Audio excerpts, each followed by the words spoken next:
Hello everyone, हम पढ़ रहे हैं कक्षा 8 गणित। मैं हूं आपका दोस्त सत्यम नायक। आइए प्रश्नावली 4.4 का प्रश्न पहले का पहला प्रश्न हम इस वीडियो में सॉल्व करेंगे। तो उसमें क्या है, निम्नलिखित चतुर्भुजों की रचना कीजिए। जिसमें हमारा पहला प्रश्न है चतुर्भुज DEAR डियर, जिसमें आपको कुछ भुजाओं के माप दिए गए हैं, कुछ कोण के माप दिए गए हैं। इसके आधार पर आपको क्या करना है, एक चतुर्भुज की रचना करनी है। अगर आप किसी चतुर्भुज की रचना करते हैं तो सबसे पहले आपको पता है चतुर्भुज इस तरह से बनता है। ठीक है, कोई भी आप बना लो। इस आधार पर हमने इसलिए बनाया ऐसा क्योंकि यहाँ पर 60 डिग्री एक कोण दिया गया था। ठीक है, तो मान के चलो आपका यहाँ पर आप नाम दे दो इसको DEAR, तो आपका ये वाला हो जाएगा डियर। ठीक है, तो इससे हमें क्या जानकारी मिलती है, हमें इससे जानकारी मिलती है कि हमें चतुर्भुज की रचना किस प्रकार करनी है। अगर हम इसमें नामकरण कर देंगे तो चतुर्भुज की अगर हम रचना करेंगे तो हमें क्या होगा, आसानी प्राप्त होगी। तो हम यहाँ पर लिखेंगे EA बराबर कितना दिया है, 5 सेंटीमीटर। स्टार्ट वहीं से करते हैं। अगर इस तरह के अगर दो कोण दिए गए हैं और देखो आप दो कोण दिए, कोण ई और कोण ए, तो आपको पता है ई ए जो है वो आपका 5 सेंटीमीटर। सबसे पहले हम ई ए खींचेंगे क्योंकि हमें ई और ए कोण पता है। ठीक है, तो हमने ई ए को आधार ले लिया, 5 सेंटीमीटर कर लिया। यहाँ पर 60 डिग्री ए दिया और 90 डिग्री मतलब समकोण दिया। बाकी आपको ए आर का मतलब यहाँ पर 4.5 सेंटीमीटर दिया है और यहाँ पर आपको DE 4 सेंटीमीटर। तो इस प्रकार आपको रचना दी गई है। बाकी आपको DR पता करनी है।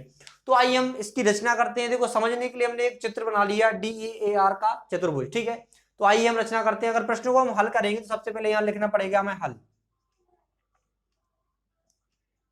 ठीक है, तो यहां पर हम हल लिखेंगे तो सबसे पहले हम क्या करेंगे, एक EA रेखाखंड खींचेंगे। क्यों खींचेंगे EA, क्योंकि हमें कोण E और कोण A दिया गया है।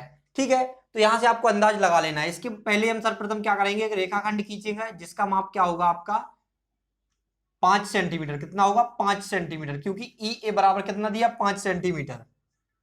5 सेंटीमीटर यहां पर आप यहां पर बिंदु E देंगे नाम, यहां पर बिंदु A देंगे। अब आपको पता है कोण E मतलब बिंदु E पर जो कोण बन रहा वो 60 डिग्री का बन रहा। तो यहां पर आपको पता है 90 डिग्री सीधा बनेगा, यहां पर 90 डिग्री बनेगा, लेकिन 60 क्या रहेगा, इससे थोड़ा कम रहेगा क्योंकि हमें इस तरफ से नापना है। तो इस तरह से मान के चलो, आप चांदा रख के नापेंगे तो यहां पर इस तरह से बनेगा आपका 60 डिग्री। क्या रहेगा, ई पर हमने एक कोण बना, एक रेखा खींची जो 60 डिग्री का कोण बनाते हुए जा रही है। उसके बाद हम क्या करेंगे, हमें दूसरा कोण कहां पे दिया है, 90 ए बिंदु पर।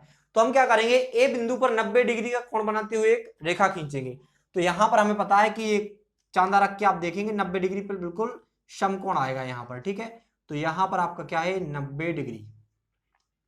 अब इसके बाद हमें क्या दिया, आपको पता है डी यहां पर है और आर यहां पर। अगर आप इस तरह का चित्र बनाते हैं सबसे पहले तो आपको बहुत ही ज्यादा आसानी होगी, चाहे आप रफ में ही क्यों ना बनाएं, पीछे रफ पेज में अगर चाहे क्यों ना बनाए वहां पर, लेकिन आपको बहुत ज्यादा आसानी होगी इस टाइप से बनाने से।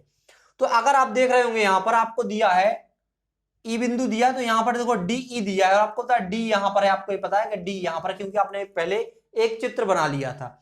तो अगर आपका डी यहां पर है और ई यहां पर, तो अगर आप ई से 4 सेंटीमीटर चलेंगे तो आपको कहीं डी बिंदु प्राप्त हो जाएगा क्योंकि डी बराबर 4 सेंटीमीटर है। तो हम क्या करेंगे, प्रकार लेंगे, स्केल से मापकर 4 सेंटीमीटर का एक चाप लगा देंगे। अगर आप ई बिंदु को केंद्र मानकर एक चाप लगाते हैं तो वो चाप आपके इस रेखा को जो 60 डिग्री के कोण बनाते हुए ई बिंदु केंद्र मानकर खींची गई है, वहां पर कहीं इस तरह से काटेगा 4 सेंटीमीटर पर। यहां पर इस तरह से 4 सेंटीमीटर पर काट देगा और जहां पर एक काटेगा वहां बिंदु आप डी नाम दे देंगे। इस तरह आपको डी बिंदु भी प्राप्त हो गया। इसके बाद आप देखें तो यहां पर आपको ए आर बराबर 4.5 सेंटीमीटर दिख रहा है और आप जानते हैं कि ए से आर की दूरी क्या है, 4.5 सेंटीमीटर। मतलब यही है कि अगर आप जो ए बिंदु से 90 डिग्री का कोण बनाते हुए रेखा जा रही है, अगर उसमें आप ए बिंदु से यहां से अगर 4.5 सेंटीमीटर चलेंगे तो आपको यहां पर आर बिंदु प्राप्त हो जाएगा। तो हम क्या करेंगे, एक चाप लगा देंगे सीधा सीधा। तो हमने ए बिंदु को केंद्र मानकर 4.5 सेंटीमीटर का एक चाप लगाया जो इसको यहां कहीं काटेगा। ये 4 सेंटीमीटर तो यहां कहीं काटेगा, इससे बड़ा हुआ थोड़ा। तो यहां जिस बिंदु पर काट रहा वहां आपका क्या हो जाएगा, यहां पर हो जाएगा आपका आर बिंदु या आर पॉइंट। यहां पर क्या होगा, आर पॉइंट होगा। इसके बाद आपको क्या करना है, आपको क्या क्या मिल गया, आपको DE रेखाखंड भी मिल गया है। कितना है आपका, 4 सेंटीमीटर। और यहां पर क्या है आपका 4 सेंटीमीटर, इसको अच्छे से लिखो, 4 सेंटीमीटर। इसके बाद आपका है AR है 4.5 सेंटीमीटर, यहां पर भी आपने लिख लिया।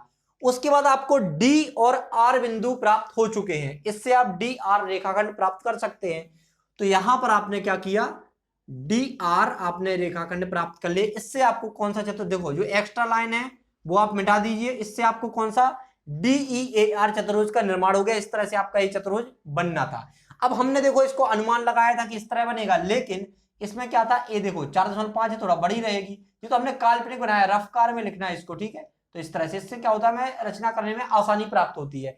तो इस तरह आप रचना कर सकते हैं। अगर रचना के पद लिखना चाहते हैं तो लिखेंगे, सबसे सरल होती है रचना के पद। सर्वप्रथम पहला बिंदु लिखेंगे आप, सर्वप्रथम ने EA बराबर 5 सेंटीमीटर एक रेखाखंड खींचा। उसके बाद ई बिंदु को केंद्र मानकर 60 डिग्री का कोण बनाते हुए एक रेखा खींची। उसके बाद क्या करेंगे, ई बिंदु को, या इसके बाद हम करेंगे ए बिंदु को केंद्र मानकर 90 डिग्री का कोण बनाते हुए एक हमने रेखा खींची। अगर आप बात करेंगे यहां पर, तो आपको चाहिए डी बिंदु, तो आप क्या करेंगे, ई बिंदु को केंद्र मानकर 4 सेंटीमीटर का एक चाप लगाया। ई बिंदु को केंद्र मानकर 4 सेंटीमीटर का एक चाप लगाया, तो हमारी ये देखो 60 डिग्री के जो कोण बनाते हुए रेखा जा रही थी उसको डी बिंदु पर काटता है। तो हम लिखेंगे ई बिंदु को केंद्र मानकर 4 सेंटीमीटर पर एक चाप लगाए जो रेखा को डी बिंदु पर काट रहा है। इस तरह में डी बिंदु प्राप्त हो गया, ठीक है। उसके बाद हम लिखेंगे कि ए बिंदु को केंद्र मानकर 4.5 सेंटीमीटर का एक चाप लगाया जो खींची गई रेखा को आर बिंदु पर काटता है। इससे हमें डी एवं आर बिंदु भी प्राप्त हो गए हैं। तो हम क्या करेंगे, अब लिखेंगे लास्ट में कि इसके बाद डी बिंदु को आर बिंदु से मिलाया, जिससे हमें रेखाखंड डी आर प्राप्त हुआ। इस तरह हमने अभीष्ट चतुर्भुज DEAR की रचना की। तो इस तरह से आप रचना के पद भी लिख सकते हैं। तो आशा करते हैं आपको प्रश्न का हल समझ में आया होगा। इसी के साथ हम आपसे विदा लेते हैं, मिलते हैं अगली वीडियो में अगले प्रश्न के साथ। Thanks for watching.